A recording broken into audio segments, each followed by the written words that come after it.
Yeah, and I think I got one. Assalamualaikum warahmatullahi wabarakatuh.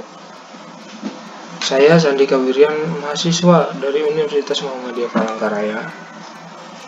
Video ini dibuat untuk memenuhi mata kuliah Pendidikan Lingkungan Sosial Budaya dan Teknologi.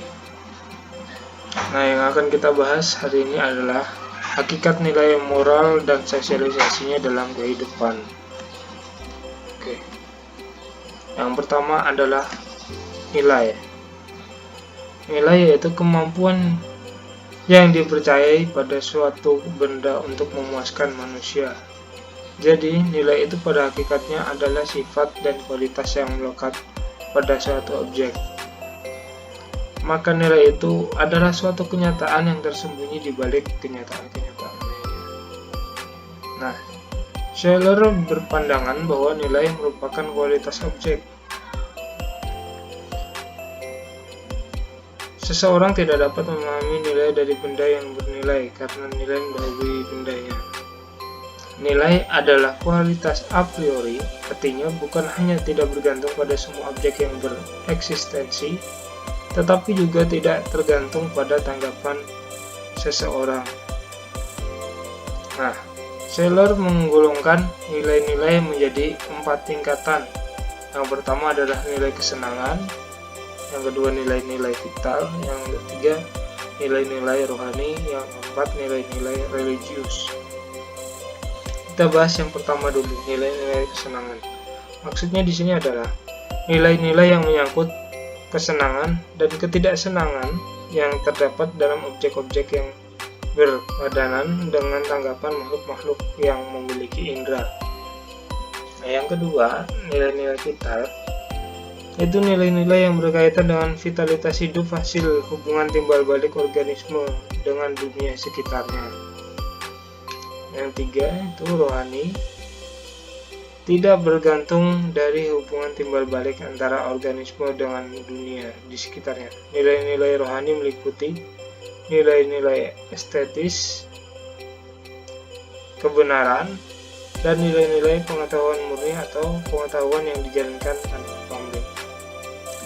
Yang keempat itu nilai religius, yaitu nilai-nilai yang menyangkut objek absolut, meliputi yang kudus dan yang tidak kudus. Kemudian ada fungsi nilai sosial. Yang pertama sebagai faktor pendorong. Hal ini berkaitan dengan nilai-nilai yang berhubungan dengan cita-cita atau harapan.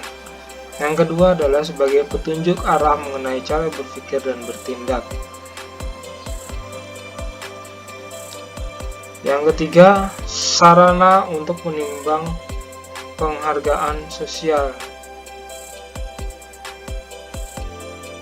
Yang keempat adalah sebagai benteng perlindungan atau menjaga stabilitas budaya. Jadi, nilai dalam hal ini berperan sebagai pedoman untuk menentukan kehidupan setiap manusia.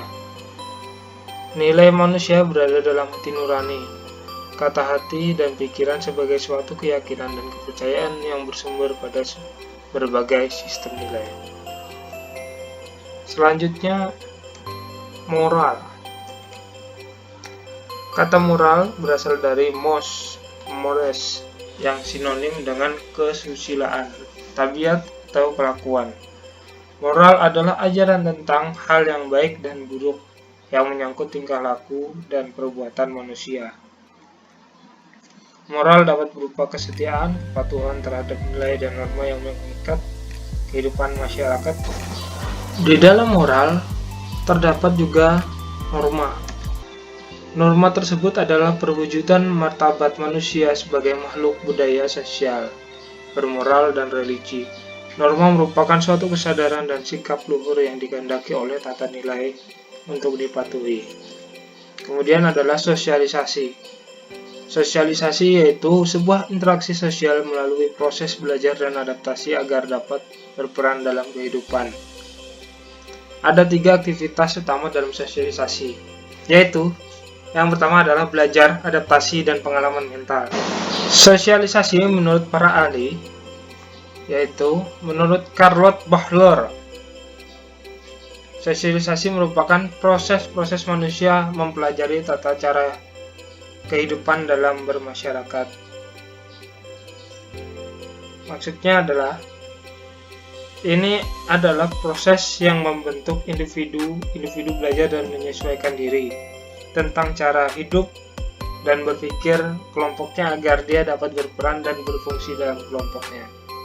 Yang kedua adalah Peter Berger. Menurut Peter Berger, sosialisasi adalah suatu proses di mana seorang anak belajar menjadi seorang anggota yang berpartisipasi dalam masyarakat. Baik, berikutnya ini adalah contoh dari kurangnya pendidikan moral pada seorang murid sekolah. Berita ini saya kutip dari CNN Indonesia sesuai pada gambar tersebut. Yang judul beritanya adalah ditegur saat main HP di kelas, murid pukul guru dengan kursi. Ini berita yang sangat miris sekali. Berarti di sini murid tersebut kurang dalam pendidikan moral. Karena moral tersebut tadi sudah dijelaskan di awal, yaitu berkaitan dengan hal yang baik dan buruk yang menyangkut tingkah laku dan perbuatan manusia. Inilah akibatnya apabila kurang pendidikan moral pada saat usia dini. Oke, selanjutnya kita lihat. Nah, dari kumparan bola Indonesia berdoa sujud syukur hingga cium tangan wasit. Nah, ini adalah contoh pendidikan moral dilakukan mulai usia dini sehingga menghasilkan seorang pribadi yang bertingkah laku baik serta taat kepada aturan, kaidah-kaidah dan norma yang berlaku dalam masyarakat, dianggap sesuai dan bertindak benar secara moral. Demikian yang dapat saya bahas dalam materi ini. Kritik dan sarannya sangat diperlukan dalam pembuatan materi ini. Terima kasih. Wassalamualaikum warahmatullahi wabarakatuh.